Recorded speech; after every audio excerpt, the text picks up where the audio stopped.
Hi, welcome to another video from aplaintruth.info.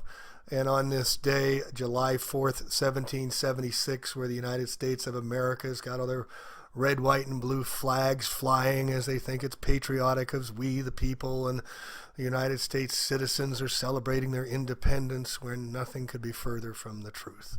So let's debunk all this a little more. We're the Founding Fathers, ordinary people, and then we'll get into taxation, and then we'll get into the CAFR reports where they hide all the excess money, steal it, skim it from the top, put it in offshore accounts to the tune of tens of trillions of dollars. So this is from a piece last 2 years ago, 2015.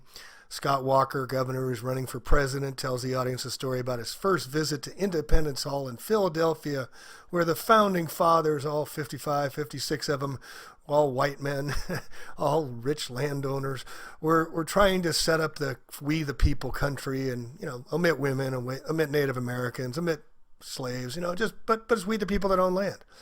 So Walker has many times called the Founding Father ordinary people, and while campaigning, he emphasized that he himself didn't come from wealth or providence, even bragging that he bought a sweater for $1. So let's rewrite the little history here from what people are selling us into what's really happening. According to Brown University Emeritus History Professor Gordon Wood, author of Creation of the American Republic, the Founding Fathers, they were elite of the day involving the highest levels of society. And I'm not going to get into it here, but folks, just take a look at their homes. Here's George Washington's home, and the home was so big, it was known as Mount Vernon. The guy had a whole mountain. Mr. George, Founding Father, didn't tell a lie, worked for the Jesuits, Freemason. James Madison, fourth president, grew up on plantation his family owned in Montpelier. They had to have a whole name for it. Look at the size of these estates, folks. In 1732, James Madison became the sole proprietor when he was able to retire from public life after he spent his time in politics. And he spent the rest of his life expanding his mansion. He had tons of money, folks. Thomas Jefferson was said to be so broke that at his death, he had borrowed so much money from the government that they took all his books in his library and formed the Library of Congress. Yet look what he was able to build that still stands today on his estate called Monticello. Yeah, these are ordinary people, folks.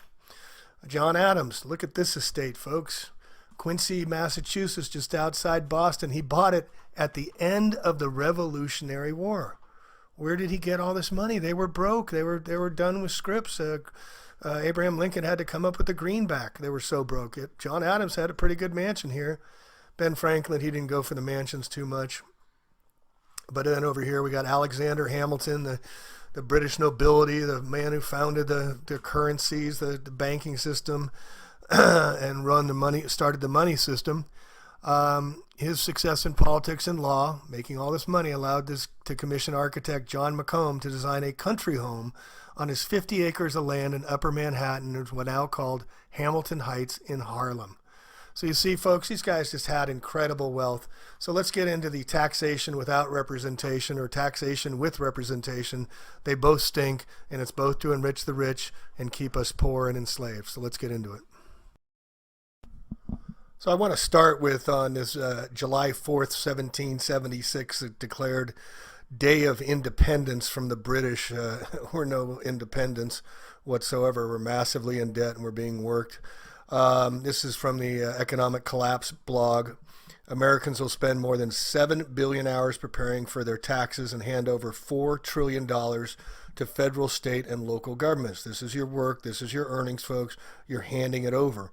30% of what they earn will pay their income taxes. Most people work till April 15th, tax day, just to pay their taxes every year. By the time all is said and done, a significant portion of the population ends up paying more than half of what they earn to the government, which is, as I showed before, is a corporation in the previous videos. So you can look at all these taxes: airport transportation, cigarette tax, dog's license fees, employer Medicare tax, Social Security tax, estate tax. They tax you when you're born, tax you when you die.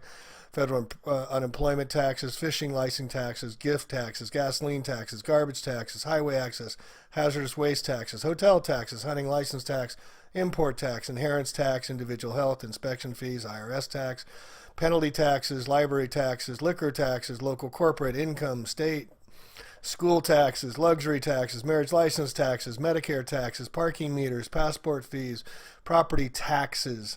Think how people own property and how much revenue comes in, money comes in for property taxes, folks. It's amazing. Real estate taxes, toll booth taxes, state corporate taxes, state park entrance fees, telephone taxes, tire taxes, traffic fines, use taxes, utility taxes, vehicle registration, water rights, well permit fees, workman compensation, zoning permit. When the federal income tax was originally introduced a little more than 100 years ago, most Americans were taxed at 1%. The U.S. tax code is now 13.8 million words long. 75 years ago, it was 2 pages long. Today, it's 198 pages on the 1040. There's 4,428 changes to the tax code over the last decade. Ignorance is no excuse. The IRS has almost 2,000 different publication forms and instruction sheets. And here's, just an obvious one. 46 different tax professionals completed a tax return for a hypothetical household. All 46 came up with different results. This is also like how you allow you to drive at 65, or the speed limit on a freeway might be 65, but everybody drives 75. Everybody's breaking the law in one way or the other. All right, so let's get into CAFR, the Comprehensive Annual Financial Reports, where they skim money off the top, put in offshore accounts, and keep telling us we're broke when we are clearly not broke.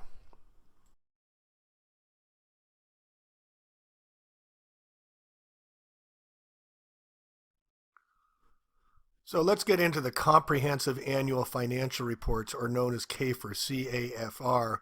But I just wanted to show you where we're ending up. The super rich hold over $32 trillion in offshore havens, so they don't have to pay taxes, siphoning off from the government, as we'll show.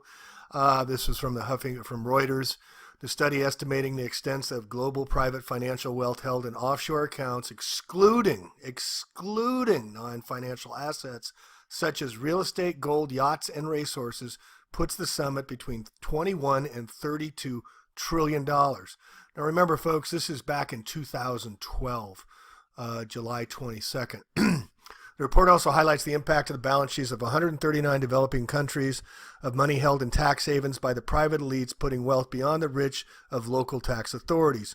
The research estimates since the 1970s, the richest citizens of these 139 countries had amassed 7.3 to 9.3 trillion of unrecorded offshore wealth by 2010. Private wealth held offshore represents a huge black hole in the world economy. No shit. Well, let's see how they got all this money, folks. It's the CAFR. You need to learn about the CAFR reports, Comprehensive Annual Financial Reports. All right. So this is from a post I did a couple years back, and all the credit goes to Walter Bruin and Clint Richardson out of Utah, who brought this to the public's attention, and I happen to pick it up, and it's really important that we start understanding where our money goes when we pay all our taxes and pay to the government. And as I proved in the other videos, previous, U.S. government, Washington, D.C. is a corporation held in state by the City of London and the Vatican, and you can go back and do the research there. So, questions. Where does our state, muni, sales, corporate, income, schools, and tax money go when we pay it, okay? How come we're always broke? Where does the pension money go from a government holds of ours for decades? Where does our insurance money go? Where does the lottery money collected go? Where does Social Security money go? Workman's compensation paying? Why do we pay taxes for schools if we have no children? Where does the money go if someone dies before collecting their Social Security, even though they paid in every year since they've worked until their death? If gas taxes go to fix roads and bridges, if property taxes and buildings go to build local utility and infrastructure, if sales taxes go to support local infrastructure, then where does our local, state, and federal taxes go that we pay into each year? All right, so let's get into it. So, again, this is from a post I'll put in here, but it's titled The Greatest Scam. We're not broke, far from it. The easiest way to steal money from someone is them to never know they had it in the first place, okay? And just a sidebar, why we pay taxes, and every person will answer the exact same way. We've been programmed like little parrots. If we don't pay taxes, come on, folks, fill it in. If we don't pay taxes, we will go to jail. Even my fifth grade kids, I talk to, they say the same thing. By fifth grade, they all know they'll go to jail if they don't pay their taxes. It's been programmed into us. All right, so what if you were to find out that most, if not all state, county, and city governments in the United States are not broke? What if you were to find out that the money we've been paying into our governments is immediately invested with banks and laws, and that is passed that makes it illegal, a law is passed that makes it illegal to use the investment money to balance our budget deficits, and that each state has millions of shares of stocks and bonds and investment accounts that it could sell to balance the budget? These are investments accounts, folks. These aren't balancing budget accounts, and they differentiate it so they could hide it, as we'll get into. Now, what if you learn that there is enough money in these investment accounts to get completely out of debt and have money left over for a very sizable refund to every man, woman, and child, and that it represents 83% of the wealth in the stock and bond markets? What if you could find all this information in public records under each state and municipal's comprehensive annual financial reports, which anyone can Google and see for yourself? So what they did is they created these investments, so when the money comes in, they invest it, and when it's held, it's invested, and then they declared that you cannot use investment money to satisfy budget deficits. How cool is that? And this has been going on for decades. So every county, state, city, and municipality has a budget detailing costs and expenses. These budgets do not include total gross receipts. For many years, people accepted the accounting practices that guide these formal budgets. Walter Buren had spent over a decade investing the comprehensive annual financial reports. He was a former commodities advisor. The CAFR, or Comprehensive Annual Financial Report, is never mentioned in the media and virtually unknown to the public, but it confirms the existence of a parallel government accounting system that only shows the public one side of the story. So if they claim we're broke and running a deficit, but in fact we have billions and trillions of dollars in our budget surplus. These are in the investments accounts. Have you ever noticed that when a bond or proposition gets passed in your state for a construction or land management project, the actual project itself sometimes isn't scheduled to begin until months or years in the future? It's even written in most bills that the project won't start a far offset future date. So here comes the money in, they invest it, they collect interest, they make money on it, and then it can't be used to balance the budget. Only the money designated for the project is used. And that's not all. They have many different ways they do this. It's scamming or skimming off the top. The money for the proposition or bill is immediately released upon passage of legislation. The taxpayer money gets directly into what we call a holding account. Then it's invested, it gains interest, it builds up extreme wealth, and months of years of interest and capital gains on investments from the original taxpayer-funded money. When it comes time to use the original amount of money for the project, the capital gains of that supposedly dormant money are separated from the original amount into the holding account and stays in the government's discretionary investment coffers. And we'll get into discretionary funds in a little bit here. So the profit is no longer considered tax since it was earned by investment or by accrued interest. Here's how the legalese comes in. They call it an investment tax, not a budget. Okay? So mainly in other investment funds called fiduciary and enterprise funds, these are the two overarching funds that govern the money when they siphon it off when it comes in, grease the pockets of the in-the-know politicians and corporations and other people. Some open what are called self-insurance funds and then draw dividends for themselves and their fellow conspirators for the rest of their political careers by insuring themselves with their own insurance funds. And the cycle goes on and on and on. Get this. For the last 70 years. This is why the politicians never leave office, the Nancy Pelosi's, all of these guys that are in office never leave office because they're all in on the scam and they're getting paid incredible wealth. They're making incredible wealth on their self-insurance funds. So the money made on these individual government investments is not shown because it's not the taxpayer budget any longer. And that doesn't have to be accounted for by the taxpayers. Again, credit to Clint Richardson at a reality blog, which I'll put in the notes. He's done extensive work on this. And you can go through this. It's a pretty long piece I did on here. Where does all the taxpayer investment money go? Well, as I showed you, $32 trillion. This is back in 2012, is hidden in offshore accounts. Much bigger than that. Here's Walter Buren's account, the biggest game in town. All right, so CAFR. What is the definition of CAFR? It's commingled fiduciary and enterprises funds, and it's the other set of books that includes all the government income, investment, and assets. Commingled funds are the fiduciary investment and enterprise like lottery, pensions, workman comps, public utilities, public golf courses, insurances, and tax revenues and expenditures. So fiduciary is investments, and the enterprise is all the other taxes. I owe, so it's off to work I go. All have been broken down into individual funds with their own profit and loss and balance sheets that require a comprehensive financial report to fully understand the total value. These reports are the only place we can view the full extent of the government's funds, investments, and holdings and the use of them. It's set up as a simple, quick evaluation to show total income, total assets, total investments, and total net worth.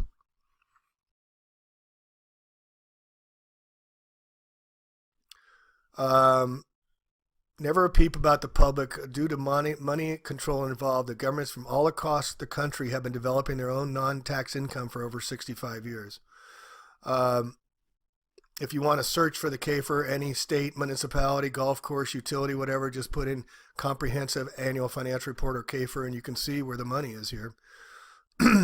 So the CAFR is set up to be an evaluation tool. As we said, it costs $30,000 a year to maintain a house. Say our salary or our income was $100,000 a year and we had $1 million in investments and our total net worth was $3 million. What if we talked only about our $30,000 budget as being our net worth? It would be ludicrous. But this is what the government does, okay? So is this an international intentional scam? You betcha. This has been going on for 65, 70 years. They just happen to leave out decades and decades and decades of investment wealth that has been building up. The decades and decades of an enterprise and venture projects are created separately from the budgetary process. The CAFR was created by a group called the Government Financial Officers Association in 1946 is when they started accounting for it. There are over 54,000 separate corporations within a local government. 54,000 in each local government, folks. Every CAFR report is a separate corporation. A city is a corporation, a state is a corporation, a school district is a corporation, each filing their own separate report. They see the tens of billions of dollars they never knew existed and they're floored. Then I bring to their attention, you're just looking at the state report. Let's look at Washington. It has $64 billion in liquid investment funds. Now the state of Washington has 2,300 separate local government corporations filing their own separate reports in the cities, counties, school districts, and authorities. Now remember, they get investments and they get interest on this, folks. So they make money on the money of other people's money. It's called OPM, other people's money. And then they invest it and declare we can't use it for the budgetary process. And so that's why we're always broke. The president of the country is a lawyer along with his wife, and that was back in the Clinton days. For more than half of all U.S. presidents, 56 of 100 senators, over 35% of the congressmen, and most state governors are all bar attorneys. BAR stands for British Accredited Registry, registered in the City of London, and they're all lawyers, so they all know about this, and that's why they are still in power. So commingled funds. They're government mutual funds, not included in the state budget reports. They're separate. So they have to keep, it's not allowed to be a part of the budget accounting, as I've said a few times now. And there's the two type of main funds, the enterprise fund and the fiduciary fund. Each time money comes in, there's a separate fund with a separate profit and loss of schedule of revenues and expenditures dedicated solely to that fund, but put under the overarching commingled funds. All right. So the enterprise funds is the operations of government. An enterprise CAFR is established to account for operations. The fiduciary fund is based for investments. These invest and use our money to make non-budget profits and investments partnering with private businesses, banks, and other countries. The fund accounting also has been applied for investment accounting, portfolio accounting, and security accounting, all synonyms describing the process of accounting for a portfolio of investments such as securities, commodities, and real estate held in an investment fund such as a mutual fund or a hedge fund. All right, so let's take a look at California and how this actually goes about in breaking down. 2-3 years ago, the California was in a terrible state budget in 2008, 2009, and they were closing down California parks and said they had discovered that there was an excess of deficit of $55 million. Only problem is the Sun Mercury News reported that there was $2.3 billion found in 500 accounts under the CAFR State Park Fund. So this was brought up, and then it was shuttered by immediately the article was closed. I happened to catch it and copy it, but 2.3 billion in the state park fund while they're declaring there's a 55 million deficit. This is just one example of how they do it. And here I list all the money in the different funds, or Clint Richardson did actually, I'm sorry, and posted this all, and this will be in the show notes. So just look how much money we're talking about here.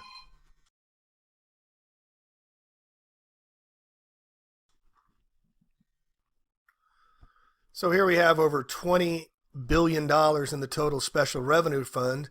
And then we go into the enterprise funds. This is just California, folks. 34 million, 3 billion, 159 million. Then we get to the pension and employee trust benefits. These are paid into money that gets invested, and then they tell us there's no money there, folks, because they steal it and put it in their offshore accounts. Judges Retirement Fund, all of these pension funds, University of California Fund, $55 billion, folks, and they're raising tuitions on everybody. And Janet Napolitano, the Jesuit running the University of California, stealing funds and having lavish parties and whatnot. It's all a scam. It's all a scam, folks. We got to wake up. All right, so this is under hiding the money in thousands of government funds. So government accounting is different. A government entity has many coffee cans or funds, and money comes in and goes out. A big government entity has hundreds, even thousands of coffee cans. What money is allowed to go in a particular coffee can is determined by law, and you can't just take money from one and put it in another. The general fund can take money from anywhere, taxes, fees, assessments, and so on, but the debt service fund can only take money from certain sources. The revenue fund can only take money from certain revenues. A special assessment fund can take it from that particular assessment. This is the game they play. To help you in understanding, let's say you have a checking account with $1,000 in a savings account and $10,000 in two different banks. You only reported to the government that you had $1,000 as your net worth because you didn't want to use your savings to pay your bills, taxpayer obligations. You'd be audited and put under a federal debtor's prison. But for the government, this simple designation of non-governmental or non-taxpayer income and investment returns allows them to hide all of this wealth from the people and the budget report while never mentioning the funds and wealth that's in the CAFR report. This is our money we've paid into, folks. This is our money. So Clint Richardson on page 107 of California CAFRs shows $6 billion annual interest cost and $164 million in state debt are also cover-ups when contrasted with taxpayers' investment. A sharp irony is that many of California's investments are in other government debt securities. This means a net loss to taxpayers as one group pays another interest minus the cost of managing the debt. Now remember, when every investment banker does a transaction, they get a fee on top of this. This is where they create all this wealth. California has over 5 million shares of Morgan Stanley stock and Bank America stock and Citicorp. They could sell off all of these and have incredible wealth, as I'll show you. And each California, here it is down here, would receive over $50,000 if $600 billion was returned to California's 12 million households. Yet nobody even knows about this. Our pension funds, we could access our pension funds and the money that the local municipalities have, and we could keep it at home instead of investing in offshore accounts, investing in international funds, national funds, and even state funds. What if the local municipalities were able to take care of their own with I know in Mendocino County there's over $230 million in the pension funds, and we had a choice of how we invested it in our local communities? Just think about that for a moment, folks. We could change everything in a heartbeat. The state claims they need to overtax Californians 320 times just to pay their bills. All right, so let's move on. I can get going on this for days. So let's add up what we found here and see how if California could pay off its debt tomorrow and never have to issue a taxpayer bond again. So here we see the special revenues funds. This is all money sitting there that they all get interest on and put in their offshore accounts, folks. Every day. It just rings up. They don't do anything. They steal our money, putting in these separate funds by law, and then they just take it. I don't want to get into the California tax fund, but here, let's take a look at LA. The county of LA had a budgetary basis in 2007 of $17.5 billion. From 2008 to 2011, LA promoted how they were pulling in the belt and how they had to pull in the belt and cutting back expenses. The reality of the situation for those 5 years in the CAFR report showed that they increased the budgetary income from $17.5 billion to $25.8 billion, an increase of $8.3 billion or 47% increase. As they promoted the population, they were in dire straits and having to cut back, and we have to pay more and more. Are you getting how this works? I hope so. So money, like just here is this CalPERS just happens to own 5 million shares of Morgan Stanley, JP Morgan 11 million shares. These are all money that they bought these stocks with our money on, folks, called them investments and said we can't use it to balance the budget, yet it's all in Wall Street. It's all in the Wall Street game, okay? So here's how's the California pension fund scam. It's a special case. This is a worldwide pension system. So we're under the Roman Social Security, and it's a worldwide pension system. And I'm going to show you how the Social Security is under a worldwide a pension system that we're under.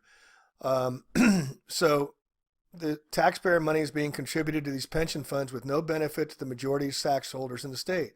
The employees themselves have no equity in the taxpayer portion of contributions that are given over to the pension funds and is the property of the government fund, not the employees. So they put it in the investment accounts and you never see it again. So let's look how much they've contributed. $18 billion, $6 billion from corporations from employees, taxpayers $12 billion. Remember that the so-called budget deficit was quoted by the governor in 2012 was only $15.7 billion, revised from $9.2 billion. So here's contributions totaling, what is that, $37 billion. And they're saying that the budget deficit was $9.2 billion. We could pay off the deficit in a heartbeat. This means that 37.6 million people lived in California as of July 1st, 2011, paid over $12 billion to support state employees by allowing the California government to give their taxpayer-funded money to the pension and fund systems. Okay? I hope you're getting upset. You should be. All right, so I want to go over how the California lottery works. Now, this is another scam. So they have a lottery in every country or in every state. A lot of counties, I think, are doing them too. So here you pay in your money over 6 months. Let's say they take in $25, $30 million or something over this period of time. Well, every time the money comes in, every dollar, every day, it gets invested. They have overnight investment rates. You can make money in a matter of hours. So as soon as the money comes in over months, it gets invested. So the lottery fund cash is put in the electric fund transfer and the risk management fund and the California Police Officer Memorial Fund and the surplus money investment fund. California has taken in $59 billion in lottery proceeds since 1985. They're required to contribute almost $30 billion to the education fund, and $30.5 billion is paid out to lucky winners over time, with $19 billion in operating and administration expenses. $19 billion in operating and administering expenses. Just give out a lottery ticket and give people back the money they took in. Crazy, huh? Lottery money comes in through the ETF and is put in a fund invested by the state. Weeks and months of investment increases. The government takes and keeps the investment income. Then a winner is declared, but by law, they must pay half, close to half, on that kind of money in taxes. So the government simply says, would you like to pay out over 26 years where they can take your money that they've taken in? Let's say it's $50 million. They're paying you $25 million over time, so they get to invest it. Or they can pay you the $25 million out of the $50 million, and they get to keep the $25 million in investment funds. All the while, they made money while investing your money as it came in while they were making the lottery until the date it was funded. See how this works? So the education fund is a vague term. No money goes to the schools as stated. They can call the fund anything they want, but the proof is in the pudding. Where does it go? Every single winner is going to have 25 to 30% to the federal government, which is a huge reason they allowed legalized gambling. Okay? The state then takes the investment money and invests it in the federal securities through banks who make bank on fees. All right? If you read your state constitution, you'll find that the concept of personal property does not really exist. It was required for the people of a territory to give all lands to the United States. This I covered in the previous, that we do not own our lands. We are just simply tenants.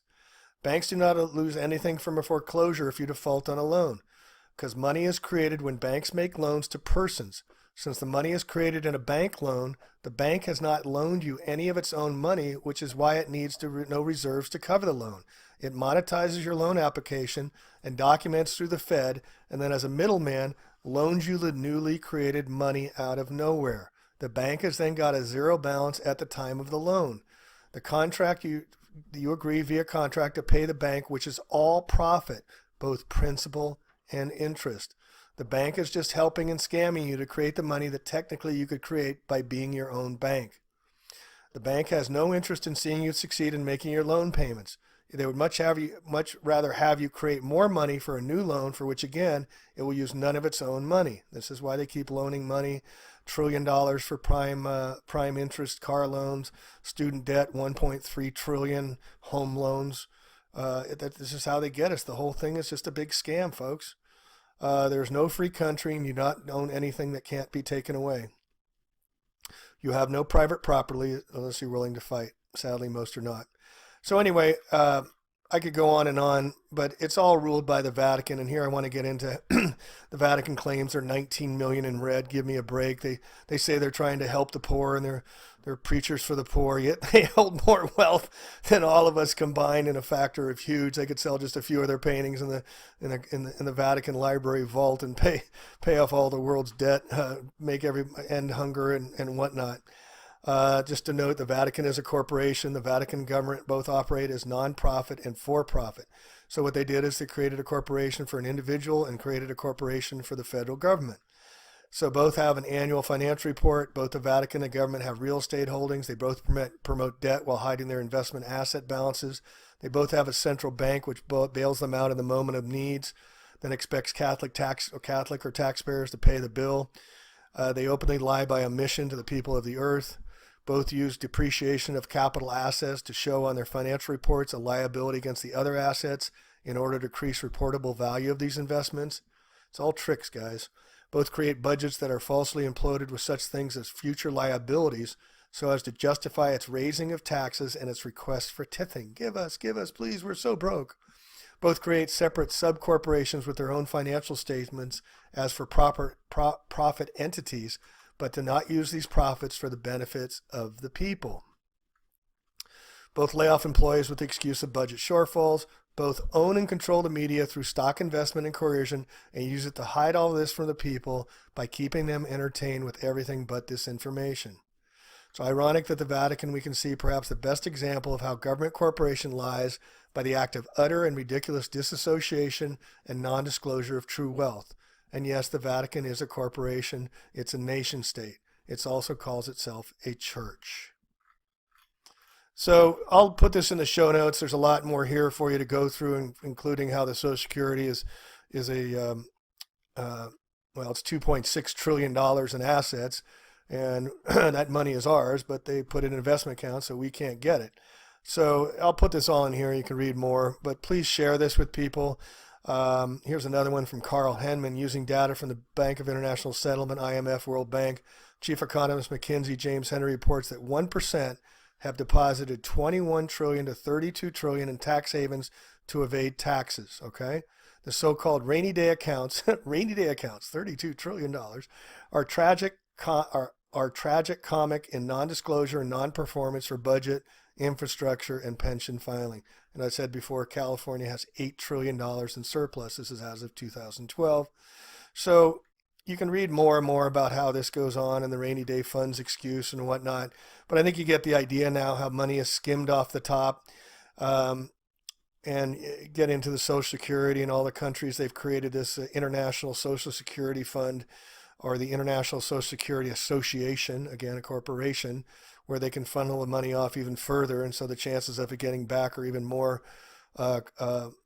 harder to trace as they put layers and layers and corporations and whatnot.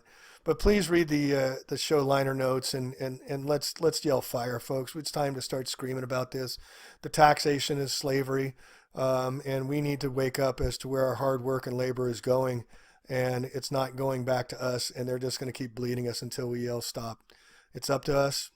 It's up to you. It's up to me. I hope this helps further us down the road, and we can stop funding the madness, funding the bombing of brown people, funding the rich people getting wealthier at all our expense, because at the top, all they're going to do is take more, folks. I guarantee it. This is A Plain Truth Out. Peace. Catch you on the next video. Thanks for listening.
help